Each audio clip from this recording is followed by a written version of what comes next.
And thank you, everyone, for joining us. With me today is Joe, Serious Minded. Joe, how are you? Hi, it's serious mind, not minded. And I can't hear you, so let me just quickly check, and I'm gonna, give me 1 second here to just check and make sure we got everything on our end. You should be able to hear me, so let's just make sure that I can out hear is you. Can you hear going me? correct, and then let me do one more thing here real quick. I heard my voice come through.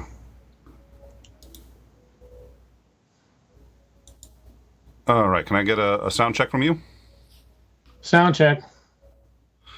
All right, for whatever reason, I can't hear you, but this does show you as everyone else can. So let me try to fix that so that I can hear you, and then I think we'll be good to go. So give me 1 second here. Oh, you know what? It may be that yeah. There's a couple ways to fix this. Here we go. There you go. I can hear you now. So how are you? You can hear me now. Okay, good. Yeah. I keep hearing my voice back as an echo. You do. All right. Yeah, about a 2 second delay after I say it. All right. Let me tell you what. I will check into that. I know what's causing it. We've switched systems, so now in time and overtime are using two different ones, and it just it likes to get screwed. You know what? Actually, there's an easy fix for this, and I'm just going to go for the quick and dirty, easy fix. And let me just do that real quick here.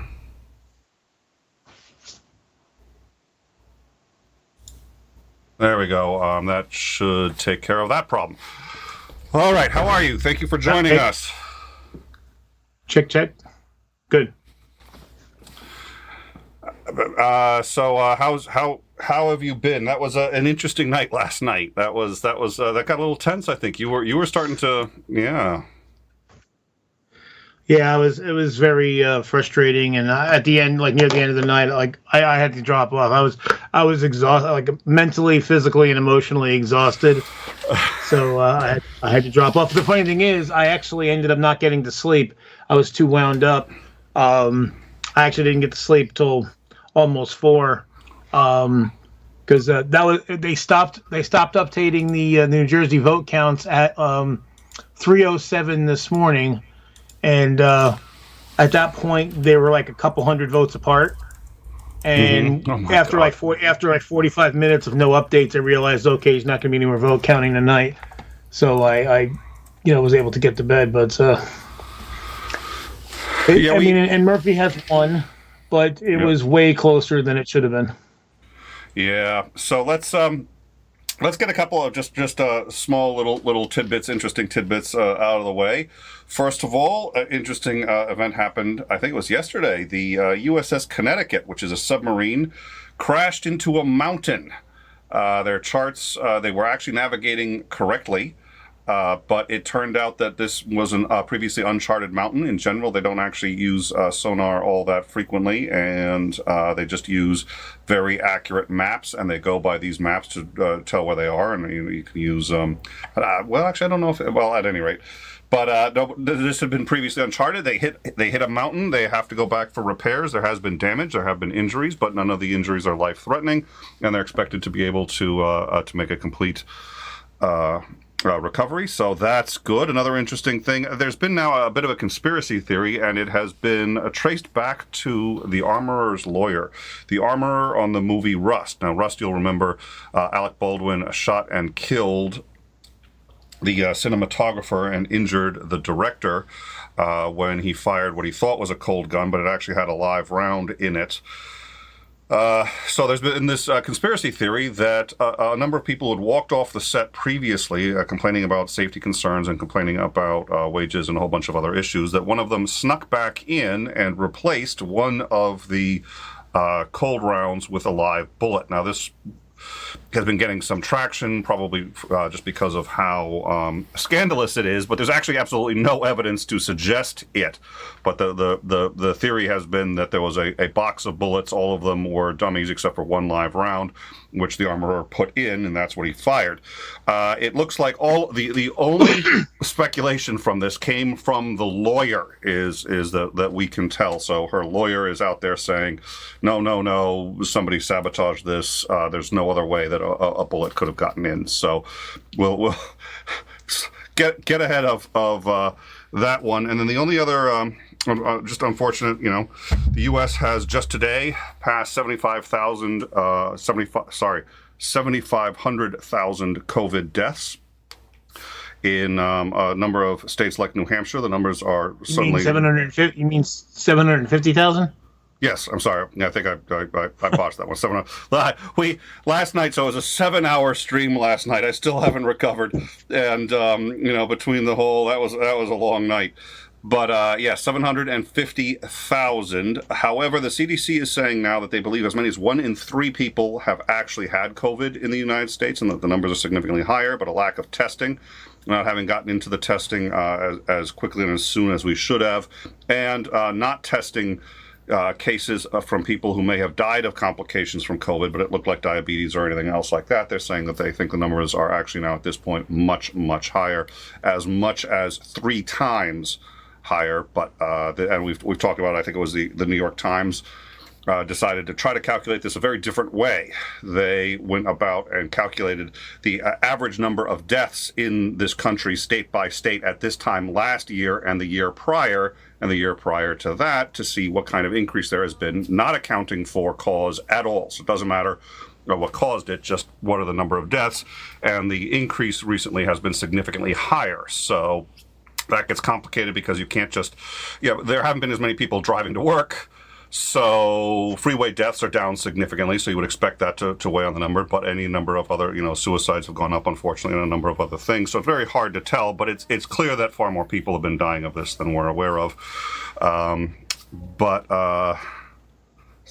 let's see. There was that one today, and I think that's really about it. We have a lot of stuff to break down from yesterday. So let's start. Just in terms of the smaller ones, to get the smaller resolutions out of the way. Texas passed their resolution that made it that gave a constitutional amendment barring the any political official from ever restricting worship services. So ostensibly this is to say that, okay, they can't say, no more than 25 people at a religious service. It explicitly states that even in times of crisis, government officials would be unable to do that. This is being hailed as actually extraordinarily dangerous and also subject to abuse because it's any limit on church services, meaning that if they wanted to actually hold those services in the town hall, they could, and public officials cannot limit that. Now, police ostensibly could still move people out of it, but it gets interesting if it gets abused later. Anyways, that one passed. They did not pass the police reform bill.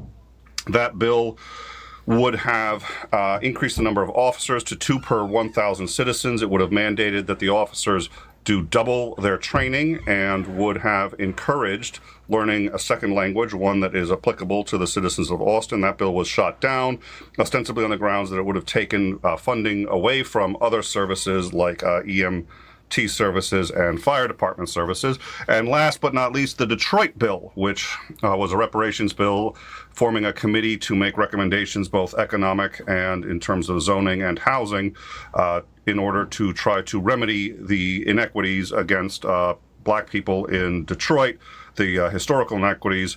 That has passed, so that commission will be formed and will be empowered to make recommendations along those lines. So those are the bills, and that is what has passed. So now, the Dems, I mean, I don't want to say they took a shellacking, but considering they were supposed to win Virginia, or they lost both the lieutenant governor and the governor of Virginia. It was, somebody referred to this as a 5-alarm fire for the Democrats. What do you think? Well, I mean, it's always a 5-alarm thing because the problem is this. I mean, this happens every time the Democrats, gain power, because Okay, we know two things about the Republicans when they get in power. One, they use it, and two, they rally around even around someone they don't like, and they'll get things done to the point that they can. The Democratic caucus is a lot more diverse, and so it's a lot harder to get everyone together. But a big part of what happened last night, again, what happens all the time, it's voter apathy, because people see here's the thing. You and I, we talked about this ad nauseum in various hangs before about how as to why Manchin's doing what he's doing, why the Progressive Caucus is doing what they're doing. But basically, the average person, they don't understand. They don't know that. They don't pay attention to that. All they see is the Democrats are in power, and they're not delivering on anything. Yeah. So whether it's fair or not, the party collectively, and again, people, internally, people can blame one side or the other or both sides. At the end of the day, the average person just sees Democrat, and then they say, well, the Democrats are inept because they don't get things done. And I agree. KCA Randy just said that Dems are too worried about GOP's reaction. I totally agree with that. The Republicans never give a shit about what the Democrats' reaction is going to be, and that's to their benefit. And as I said last night, basically right now, Manchin lives in fantasy land because he thinks the Republicans are still honest brokers, and he's dead set on having something that he can call bipartisan, because I think in his district, in his state, he probably needs that. He doesn't really care about the party getting forward. He cares about keeping his own job, and he's not worried about that.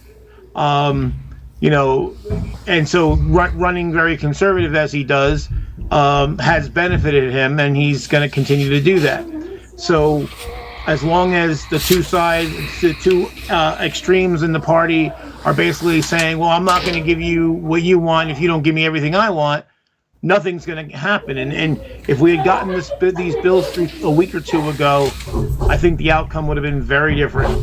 But we are where we are. So I'm hoping that this will wake all of them up. Left, middle, and left, middle, left, and center wakes the fuck up, and and realizes that the entire party is going to get crushed if they don't get something done in the next few months. So and the thing about that, of course, the worst of it's not just the fact that we need these things to get done, but it also means that if the fascist right wing, Republicans get back in office, where things are going to be really bad. We're gonna not only are we not going to get progress, we're gonna lose ground, and substantially.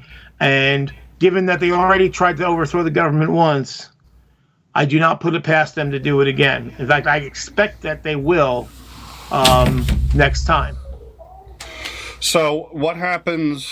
I think the midterms are going to be a far better bellwether. So that's a year from now. 1 year from now, we're going to be looking at a lot more elections. The balance of power in the Senate is, of course, still going to be an issue. Congress is ostensibly Congress. The House is ostensibly somewhat safer. That's going to be a bellwether. So I think it's probably a little early to just start saying 3 years out. So what I'm going to do is say 3 years out.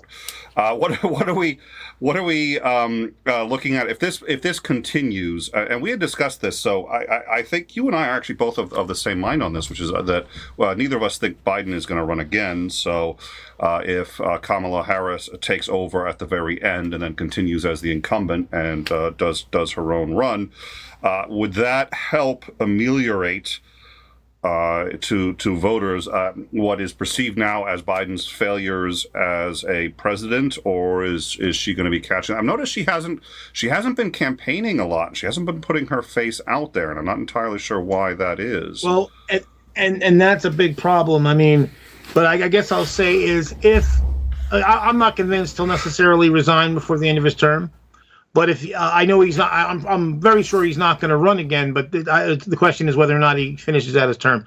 I suspect he'll want to. But if he does quit beforehand, she has an opportunity to try to change the dynamic.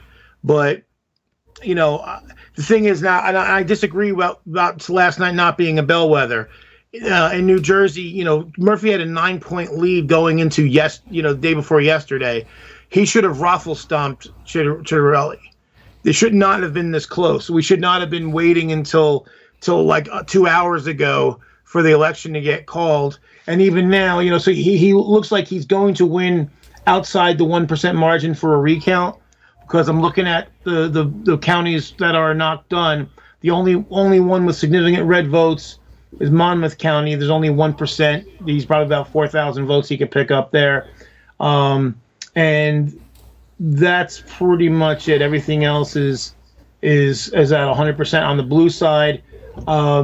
Essex County, which is Newark and Elizabeth, is at 90%, and Murphy will pick up 15,000 votes there, and that'll put him over. Burlington's still got 1%. My county's got 3%. Camden County, which is again a heavily blue county, has about it's at 88%. So there's about 6,000 votes for Murphy you can pick up there.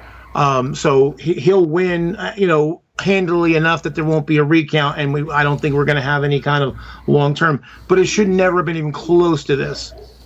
And so I think it's not too early to be alarmist in this particular case. Well, yeah. Well, so it's 3 years out, which is considered a lifetime, but it's definitely a negative trend. And so here's the problem, which is the momentum builds in either direction usually. So, he's now got Biden, and his administration has a downward spiral momentum because they've failed to pass the significant legislation that they kind of wanted done by now, and it's looking less and less likely, and it certainly isn't going to be as big as they had hoped. So this makes them look weak. People don't want to negotiate with somebody who's in a weak position because they're not going to be able to have your back when you need it. So this sort of spirals and continues this way. So why? Just out of curiosity, it is a bit of an aside, but I would assume that if Biden chooses not to run again, he would, in fact, in his last days, resign, give it to Kamala, so she's running as an incumbent, which is going to have an advantage, and she won't have to face, ostensibly wouldn't have to face the primaries. In general, the Democrats don't, short of Kennedy, the Democrats don't put up primary challenges to, neither do the Republicans usually. So pave the way for her by letting her run as the incumbent. Is there a reason you think he would not do that? I don't think he's inclined. I just don't think he's inclined to. I think, he sees it as his, and he's going to do his best. He's going to try to do his best to make things happen. I think it's unlikely. I think unless his health gets actually bad, or if he actually he and his family perceive that he's legitimately got some cognitive problems, then I don't see it happening. I mean, I think it'd be good if he did, but on the flip side, Harris needs to get out there more. I mean, he put her in charge of the whole border crisis, and while there has been progress, which again the Democrats are very bad at talking up, but she needs to get out there and get her face out there and show things getting done. And so she's not doing that, and I do not understand why. So that's a problem as well. Now, again, some people said that, like Darryl Frost said, it's not going to happen as far as those bills. I mean, I'm hoping that, sober reflection of the Democrats will realize, and like I said, I tweeted last night to Manchin, Sinema, and the Progressive Caucus. I said, all this shit that's going on is on all of your heads. The people see you fighting like children. They see nothing getting done. And so I think what needs to happen, again, whether or not will happen, I don't know. But what needs to happen is that the Manchin needs to say, okay, I'll vote for your Build Back Better if you commit to voting for the infrastructure and transportation bill. and then the fucking progressives need to follow suit and say, okay, vice versa. And even if they want to make Manchin go first, I'm fine with that. Hold his feet to the fire to make sure he does it. But right now, like half of that caucus is saying no, they're not going to vote for it, and I don't understand what they get out of it. There's nothing, I could, again, make him go first. But if there's some of them are saying even if he does vote for the stripped down bill, they're still not going to support the infrastructure bill. And there's nothing good for the Democrats to not. There's no reason not to vote for that. Well, and if the Democrats tank, Manchin loses any power he's got at moving forward anyway. Now, I suppose it's easier for him with his base. He can sit there and say, well, I did my best and I did the right thing and the other Dems just failed. But he still loses any chance of any kind of legacy or getting any progress if he takes the Dems down, right? Yeah, but he doesn't care about that. That's the whole point. He does not care about the party or legacy or any of that shit. And quite frankly, he's fairly safe. As long as he makes his constituents happy, he'll get reelected. And that's the thing that the Progressive Caucus doesn't seem to get. They don't have any leverage over him at all. I mean, the only leverage they have is that infrastructure bill because he wants that. So say, okay, if Joe, if you go first and vote for that, even though we're not happy that it's stripped down, but if you'll vote for the stripped down, Build Back Better, then we'll support your infrastructure bill, and then they both get something, and then the Democrats look like they can actually get some things done. But if they don't, then they're going to lose next year. They're going to lose next year if they don't get their shit together. I assume that's the conversation they're having with Manchin right now. Manchin right now, thank you. Which I assume that's the conversation they're having right now. They're saying, okay, look, if you don't come on board at this point, it's going to tank all of us, and it's going to tank all of us for 4 years. So, again, though, but they have to talk to both ends. They have to talk to because he was ready to vote for it 2 weeks ago, and then I keep forgetting her full name, but. There was one of the big representatives. She's not in the squad, but she's one of the people in the Progressive Caucus. Said flat out, well, she wasn't going to vote for the infrastructure bill regardless of what he does. So what's his incentive? Well, and okay, so if the Dems are in the start of a death spiral, which is kind of what it looks like, is there a way out? The only way is if we can get both the extremes to get their egos out of their asses, and wake the fuck up and understand that, again, as I said, no one cares. Like the average person isn't going to say, oh, well, it's Manchin's fault. Oh, it's the progressives. They're going to say it's the Democrats' fault, and they all lose. And I don't understand, to me, getting $2.79 trillion toward climate change, toward tax credits for families, and the infrastructure.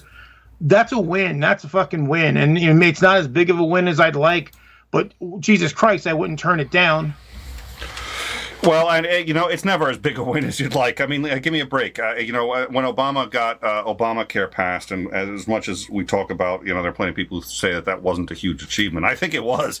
I think given how many people were pushing against it, I'll admit it wasn't what everybody wanted. But they're like, okay, we get our foot in the door, and then we expand it, which was the idea.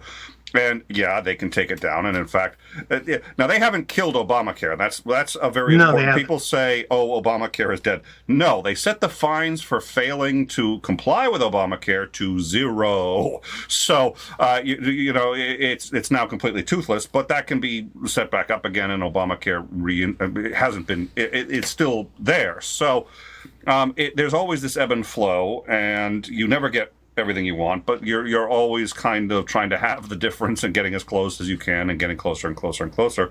So, yeah, it surprises me. Yeah, please. Well, but this is the problem. The Democrats, again, whether it's the center or the left, the far left in the Democratic Party, and the people on the wings who caucus with them, is that they're terrible at talking up their achievements. They're terrible because it's always the gripe about what they didn't get instead of what they got.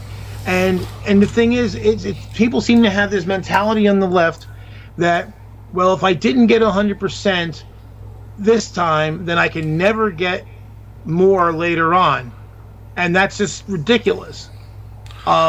Move that Overton window, get people used to whatever it is, and move things in the right direction.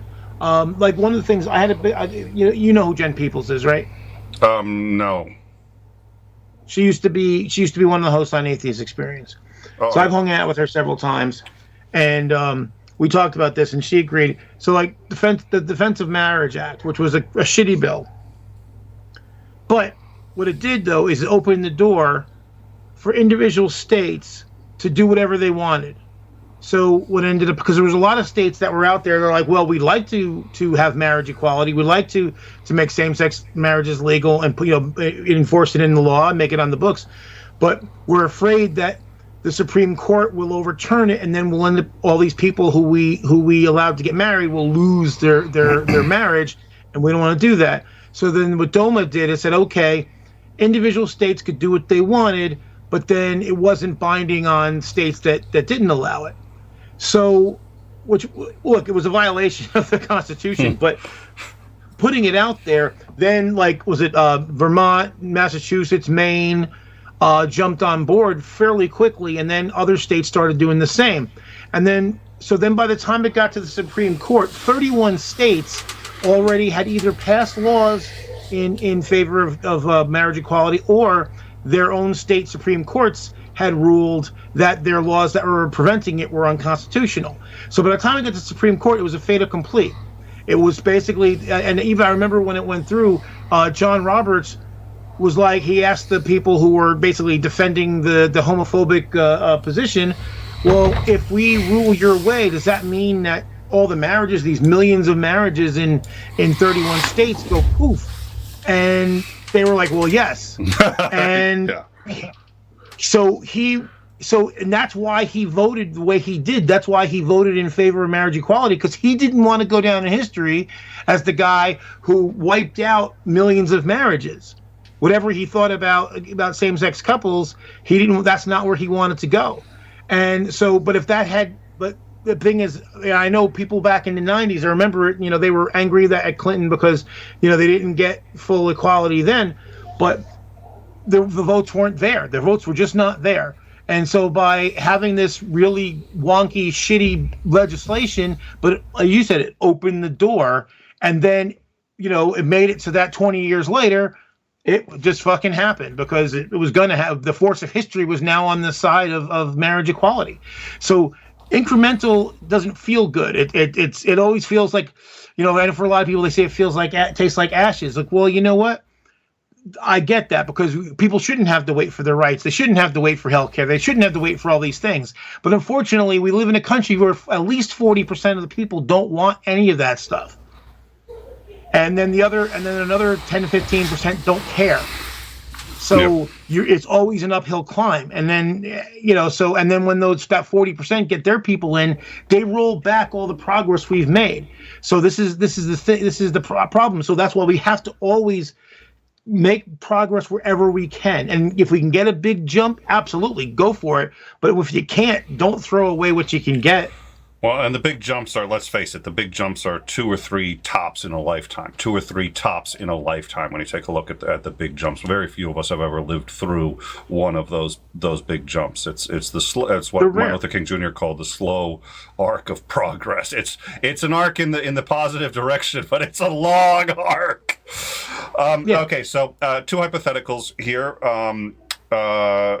First, you are a RNC operative, a high-level RNC operative whose job it is to push the Republican agenda as far forward as you can in this country. What do you do now? What are your how do you leverage this opportunity? What's your messaging? What are you telling people? And who are you trying to put forward as your candidate in 3 years from now? The messaging is fairly easy. I mean, basically, they're going to push Trumpism and say, see, it won. because in places where it's that thing. Trump himself doesn't sell so well anymore, but Trumpism sells very well. So they're going to push that, and they're going to push the Democrats. Are inept and can't get anything done, and that's actually easy. Even though I don't believe that that's actually true, but it's obvious. It's obvious, and it appears that way to everybody. And there's probably some truth to it, quite frankly. So they're going to push that, and the other thing they're going to do, because they're also going to talk to disaffected Democrats and leftists, because those who are frustrated, people who didn't show up last night, part of that is from right-wing messaging, basically saying, "Oh, I saw a friend of mine. I was so upset. I actually had to I forget what it's called on Facebook when you don't see somebody for like 30 days. But I had to basically hide her for 30 days because she's going off about how she's never ever going to vote for the Democrats again, and they don't make any progress. And I'm thinking, and so she's going to just vote for socialist candidates. I'm like, yeah, well, that might feel fucking good, but it's not going to accomplish any of your goals, because you know what, the socialists are going to get even less done than the Democrats. So, But that's what they're going to do. They're basically going to try to pull apart the coalition and make people feel disaffected and feel like they have no place, and they're going to run off to nutbag third-party groups. Well, and here's sort of the misconception too, which people sort of say, well, the moderates are the ones who can't choose a side. The moderates are the ones who really are kind of indifferent and they don't have any impact. And it's the moderates who decide elections, because 40% have already chosen on the right, 40% have already chosen on the left. So it's the remaining 20% in the middle that everybody's fighting for. So the question is how to reach those people in the wake of these losses, and presumably hang it over Biden's head, who Biden hasn't been extraordinarily effective. He also hasn't been a colossal failure, but I think expectations were really high, and I think people were like, okay, now that we've gotten rid of Trump, it's going to be this panacea, and if it hasn't happened right away, it's all on him. And I think you got this right. It doesn't matter that it's one Democratic senator that's holding all of this up. It's going to fall on Biden, because that's kind of the point of a leader anyways. He's the figurehead for both the successes and the failures. So, okay, so that's what they're going to do in terms of messaging. Do you encourage Trump's involvement? Do you thank God that he's out and try to stay away from Trump? And again, what do you do if you're on the right? It looks like Trump didn't help, but Biden didn't help the Dems either. So both the Dems lost points when Biden came out and endorsed the Democratic candidate in Virginia, but the Republican candidate lost points in Virginia when Trump came out.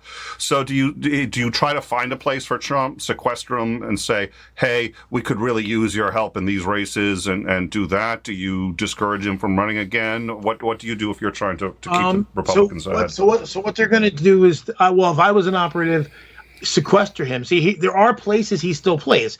He's good in the red meat, crimson red districts. So take him there, places where they love him. Let their cult members come out there and stoke the flames. Because basically, as it's been very clear when you interview some of these Trump heads, they've said flat out they don't give a fuck about the Republican Party. They care about Trump. So you bring Trump out to the places where they love Trump, and you keep them away from the places where they're not so hot, or places where the moderates will be determined to determine the election. And see, that's the thing. You said what you said is really important for everybody to understand. In most places, it is like you said, it's the moderates that decided the election. So people can jump up and down and scream at moderates and say how they're stupid or they don't know what's going on or whatever, but the fact is that they're the ones you have to convince, and so they don't care. That's what I keep trying to tell my friends who are further to the left than I am. The average person doesn't care about the shit you care about, and you have to convince them. See, that's the problem for some, fighting against someone like Manchin, because even in a deep red state, he wins because he's in the center there, or probably a little bit to the right of center. So he plays okay there, and people in West Virginia, they kind of like the idea of divided government, but they don't trust anyone who's going to call themselves a socialist. That's one thing too. A friend of mine pointed out, all the people who call themselves socialists lost. All the people all the people, and as much as I disagree with people about, we talked about this last night. I disagree with the idea that defund the police was a bad slogan, but at the end of the day, all the people who said it lost. So clearly, whether or not it should be, it's obviously been used as a weapon in a bad way and been misrepresented. But at this point, it's obviously not playing in the places we need it to play. So time to change the strategy and pick something different. So I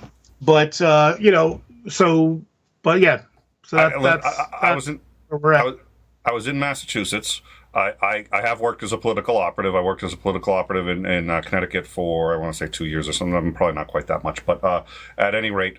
And while I was in Massachusetts, I got a call from the Sanders campaign, and I was actually thrilled because I guess they had asked somebody from the old OFA campaign, Obama for America. They said, "Do you know anybody in Massachusetts?" Because they needed some campaigning here, and somebody tossed my name in, which was awesome. But one of the things was I loved Sanders, and I wanted to, but I was like, wait a minute, he's running around saying he's a socialist. It's like, okay, he's going to lose. He will lose. Yeah. He will lose just for that. It doesn't matter how good his ideas are. It doesn't matter if he has a nuanced take on it. He will lose for that. Period. End of discussion.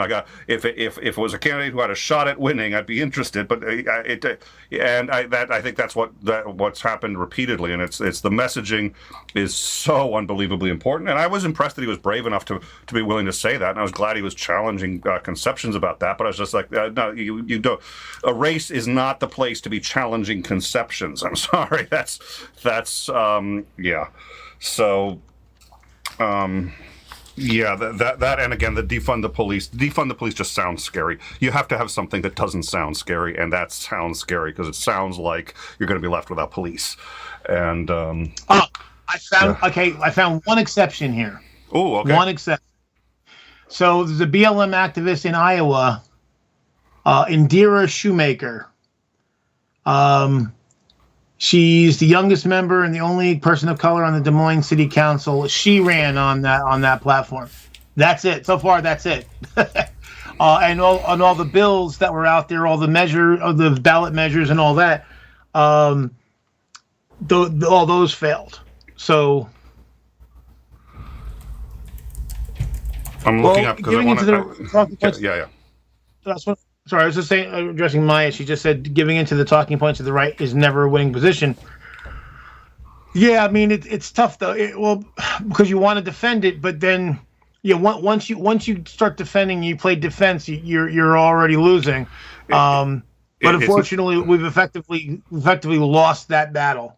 There's a saying in law when you're talking to a jury, and that's just 12 people, and you have their attention. I mean, you can talk and you can. But the saying is, if you have to explain it, you've already lost. If you have to explain it, you've already lost. That's where the phrase defund the police. If they don't know in that sentence what you mean, you've lost. If you have to sit there and say, well, what we mean is that you've lost. It's unfortunate. It shouldn't be that way. Yeah. So, and again, that's why Medicare for all would have been so much better than Obamacare or all these other, because Medicare for all, you don't have to explain that. You know what that is, and since Medicare is actually reasonably popular, it's the same thing as Obamacare, but it's there's an art to this. I am not particularly good at it. I'm just aware of the importance of it, and when I was working on campaigns, I would find someone who was better at it than me and put them in charge of how we're going to say stuff. Because if you have to explain it, you've already lost. So I agree with that point. However, I will say that Obamacare and Medicare for all are not the same thing. No, that is very true. And so what I really meant was the proposal prior to Obamacare, which was essentially Medicare for all, was expanding the Medicare program. And I forget who did that one, but it was prior to the Obamacare. The one thing that Obama was trying to put forward and that got dropped was the public option. And now of course, I think that was a mistake on his part to drop it, certainly as early as he did. But part of the problem there our side of the fence does not seem to understand that their work is not done at voting. When these bills come up, we need to call, write, and visit our representatives. You can schedule a meeting with your representative if they don't have, or go to a town hall when they have those. And definitely write, and email is okay, but it's not as good. It's almost worthless. Calling and writing, they still pay attention to letters, and they still pay attention to phone calls. Let them know. But I remember at the time the reporting was that there was not a lot of support as far as the calls and the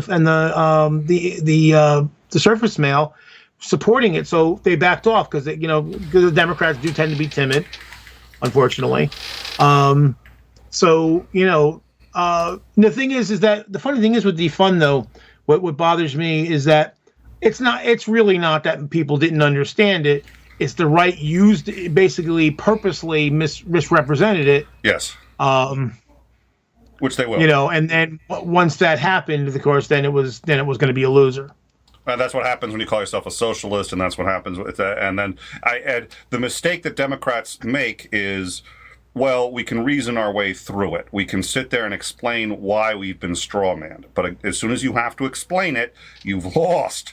And people don't want to hear the explanation. They want to and that's unreasonable, by the way. But most of us, I think at least the liberals that I am friends with, and we share ideals in common, want to understand things. And even if it comes from the Republicans, and if the Republicans say something we don't understand, we're like, wait, what does this mean? And if they explain it to us, we may sit there and look at them with incredulity and sit there and say, really? Really? But we'll listen because we actually really do believe in the value of understanding and going forward. And there are plenty of very good conservative values, but I think the idea of taking ideas apart for their own sake and really trying to understand them isn't necessarily one of them. So if you have to explain it, you've lost. You've already lost, and it's just an axiom that you kind of need to live by. And I think the reason Dems don't live by it is because they trust too much in their own ability to explain it, and the other side's desire to understand and listen to that explanation. And Dems don't themselves trust catchy slogans or one-line quick answers. They inherently don't trust them, so they assume that the other side won't respond to them. That is a false assumption. That's just not how it works. Well, for that matter, most people, basically most people don't respond to the explanation. Two, there's a lot of people who actually get turned off by the explanation. They say it sounds professorial, and they think they're being talked down to. So the irony is, people actually prefer those simplistic slogans. So here they are. If you explain, they think you're talking down to them. But then, in reality, they want some trite bullshit, like a slogan that's going to talk down to them, which is bizarre. Now, the thing is that, Maya, though, Make America Great Again was a very simplistic and emotional draw. Yes. People don't the average person, certainly the people in the middle, and definitely the people in the right, don't respond to intellectual arguments. They respond to emotion. Everybody responds to emotion, yeah. And if you look at the Republicans, everything that they do, it's all about it's symbolism. I didn't see the whole interview, but I caught a little bit of or I read a little bit about Mike Pence explain why he didn't go along with Trump on the 6th, and he invoked James Madison and all this. Again, symbolism, because that to them, so that means something to them. To the people on the left, of course, that's just fucking fluff. We don't care, but to them and to people in the middle, that symbolism matters. And when we start, and here's one thing: one of the reasons why Bernie resonated as well as he did is like when he kept going after the 1%. And here's where the left is good at shooting itself in the foot. I remember a number of people pointing out, well, actually, the real problem isn't the 1%; it's the 1/10 of 1% or half. Like, oh, Jesus Christ, let's just have a fucking slogan. and we don't have to be, go into the nitty gritty. But 1% resonated with people. It's easy to understand. You don't have to explain it, and kind of even the right wingers get that they're getting fucked over by the super rich. Yeah, I'm trying to look at previous okay.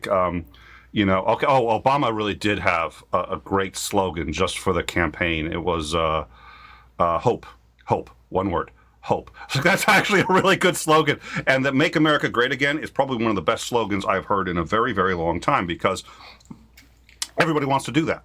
Everybody wants to make, Right. or at least everybody wants to make America better. And since you're going to insert whatever you think is great, whatever you think makes America great, that slogan's going to appeal to everybody. Now, people who, again, critical thinkers, they're going to sit and pause for a minute and say, wait a minute, it doesn't mean anything.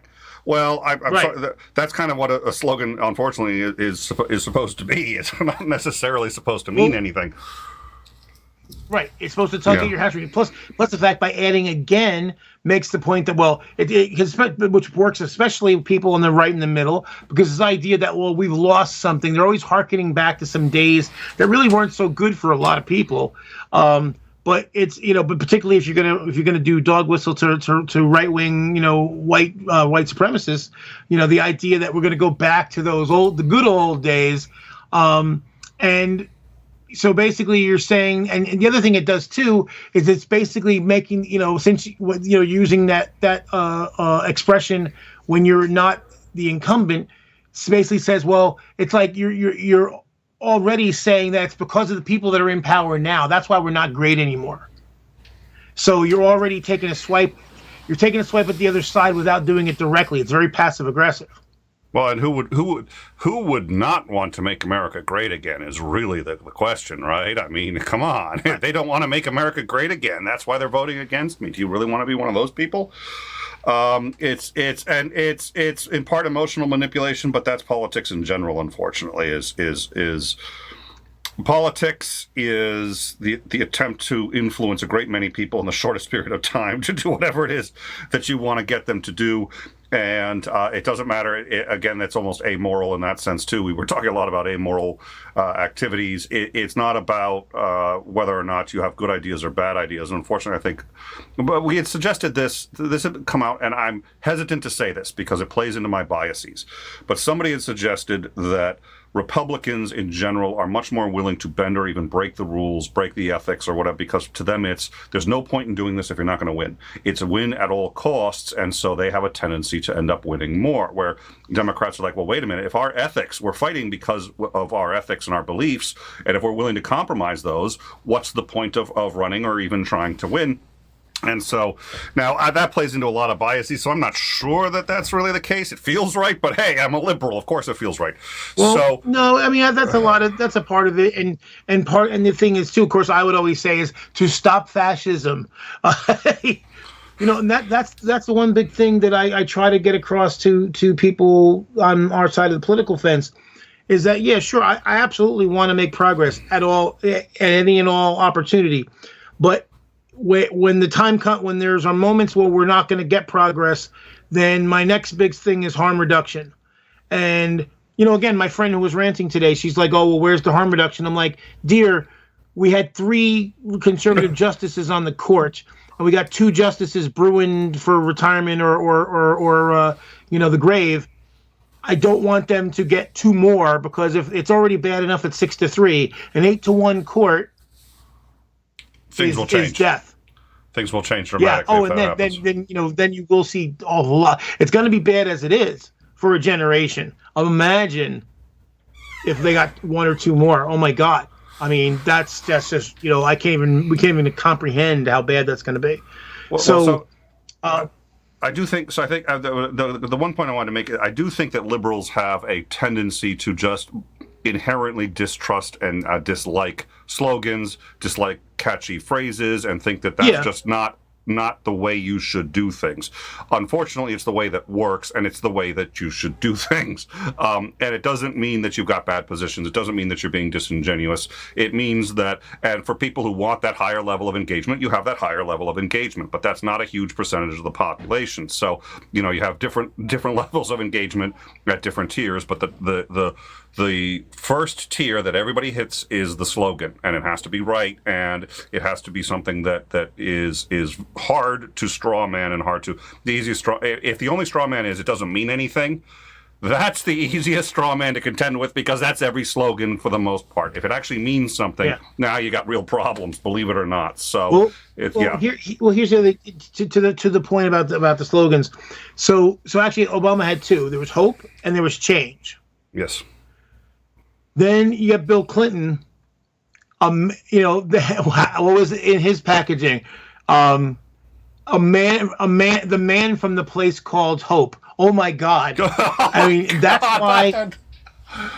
If you look, not only did Bill Clinton get, you know, liberal, you know, people on the left of all degrees, but he got a lot of centrist and even some people lean right. And if you look at the states he won, he crushed in places that currently are unattainable. Even Obama, the first time, won in places that are currently unattainable. Because why? Because they in both cases, both men swung the people in the middle. And here's the interesting. What was McCain's slogan? What was McCain's slogan? You know, I don't remember. Exactly. That's my point. You don't remember. We remember Obama's. In fact, everybody was talking about it, and there were some clever comebacks to that. You know, it's like, I have $1.50, you can keep the change, or something like that, for the retorts to Obama's slogan. But even when they're retorting, the slogan's getting passed around people, so we remember the slogans that ended up being good. And you know what? 10 years from now, if I say, what was Trump's slogan, you will remember it. You will remember it. You don't remember McCain's, but you will remember Trump's. Well, and that's a funny thing. Oh, yeah, Obama actually was yes, we can. Oh, yeah. Oh, yes, we can. Oh, that's, yep. Yeah. Change, yes, we can. Change we can believe in. Change we need. Hope. McCain's was country first, which that really only plays with right-wingers. Yes. That was a huge exactly. That is a huge mistake, and then that's too solid, right? Because it's right. So there goes. Then reform, prosperity, and peace, which again bland. So he had bland, and then like we see in 2012, let me see, Mitt Romney's Believe in America, okay, but again, kind of bland. Better than Clinton. Hillary Clinton's was bad. Hillary Clinton's was. I liked the fact that it was pithy. I liked the fact that it wasn't particular. But I'm with her.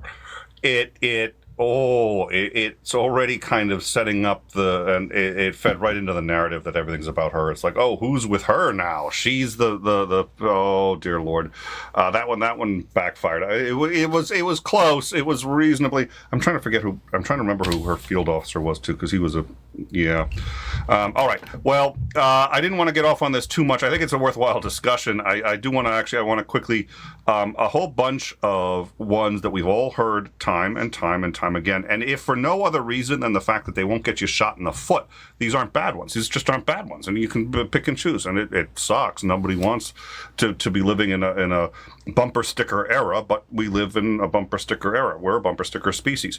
So let's see: the right experience, the right choice. Vote for experience. The right man with the right experience. Experience where it counts. Dedicated, proven leadership. Qualified and ready. Experienced, dependable, and honest. You know, so, I mean, we've heard all of these. I try to stay away from, a lot of those we're talking about the candidate. In general, you don't want to do that for any number of reasons. That's why Make America Great Again didn't actually talk about the candidate. That's why Yes We Can also doesn't talk about the candidate. It does talk about the people, which is an interesting one. So, all right. Well, so it looks like it looks like they're in trouble, and it looks like you don't. I mean, you've mentioned a couple of hypothetical ways that they can steer out of this spiral that they've started into, but it sounds like you're not particularly optimistic that it's going to be successful. No, basically, if the two extremes in the Democratic Party can't come to accommodation, then we have no hope. All right. So, if you're the Democrats and you have reached the conclusion that you're not going to be able to rely on him, what do you? I would drop any concern about the presidential election because that is a lifetime away, and focus primarily on the midterms. Do you try to see if you can get a primary challenger for him that might be able to replace him? Do you just try to expand in the Senate? And if so, where do you go? If we're just talking about the midterm, you don't need to worry about a primary challenger right now. So basically, here's what I do is I figure out what the two wings of the Democratic, there's more than two wings in the Democratic Party, but you figure out what the two wings on the extremes in the Democratic Party, what they're willing to put up with from as far as accommodation, and get something done. It doesn't matter, pick their, if they don't want certain things or whatever, say, there's got to be some things that they agree on. So pass that, even if it's even smaller. I don't care, but get something fucking done. And the thing is, here's one thing too that people miss about Bill Clinton, as far as his leaving his zipper issues aside for the moment. He was somebody who was able to do the laundry list, and the media laughed at him for it, but he was very effective because he talked about kitchen table issues. How are you going to get the rent paid? How are you going to pay your mortgage? What's it going to cost to to borrow money so you can buy a house or all those kind of things? How you can put your kids through school. Focus on those, and focus on things that can result in jobs. You can still do all the other things, but you don't necessarily have to talk about them a lot. I mean, bring them up to let them know, but they don't have to be the central part of your campaign. When you make the central part of your campaign kitchen table issues, you'll get most of your own side, and you'll get all those people in the middle.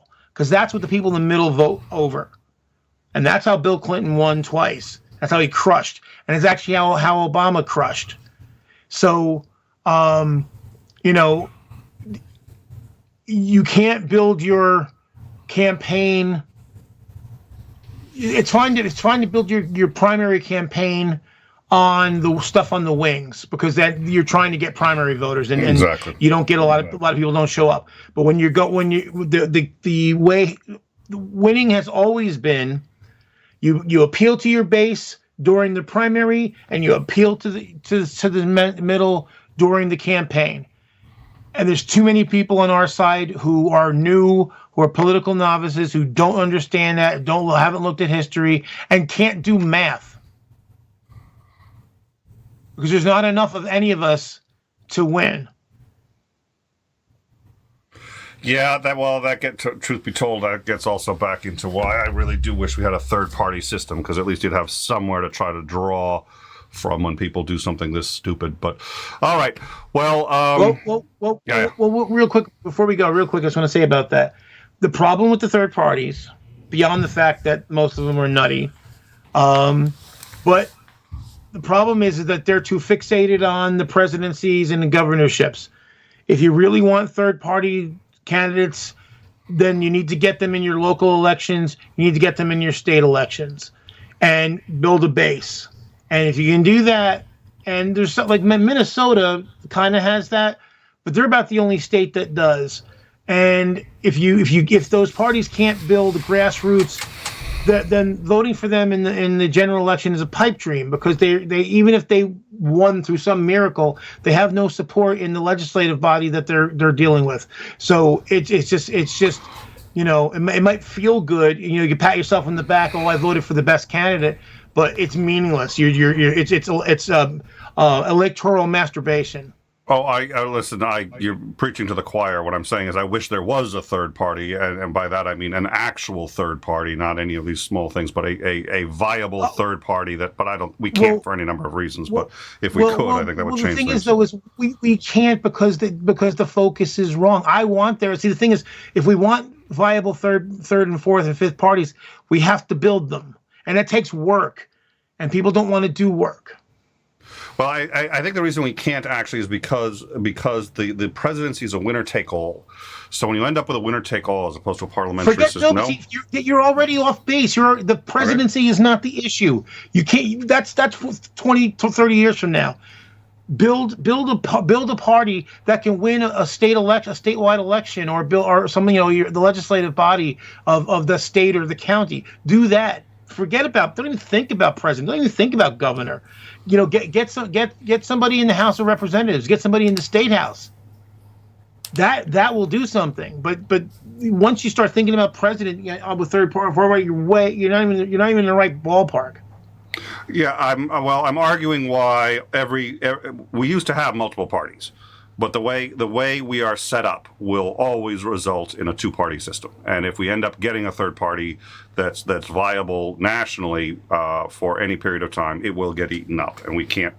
Our system is not geared towards that, and I wish that were different, because it would be nice to have multiple parties instead of just two. I don't think I think the way this country, the Constitution's written, was always designed to a two-party system. No, don't agree. 1860 to 1900, there were at least 3, if not 4, candidates that got substantial number of electoral votes. This had happened before. I agree, but my point is, it will always eventually come down to a two-party system, which is where we are now, and then you won't be able to get back up to a third party. I don't think it is possible in our structure. But if we don't start, we never will. All right. Well, thank you so much, Joe, for coming on, and look forward to catching up with you again next week. We will be doing on Friday. We'll be doing after dark on Friday. I'm still exhausted, so excuse me. 10 p.m. Anybody wants to join Open Hang? We would love to see you guys come and hang out. Hopefully, we're going to get a wide variety of people. Those have been a tremendous amount of fun. So thank you all for supporting those and coming down. If you've gotten this far, please like and subscribe to the show. It really does help us out. Share the content. That also, if there's a video we've done that you like, share. Let people know, and it's just a great way to help us out. Also, come join us on the Discord. We have these discussions and a lot more. It's a very lively Discord, so please, I hope you guys will join us, and I look forward to seeing you all on Friday.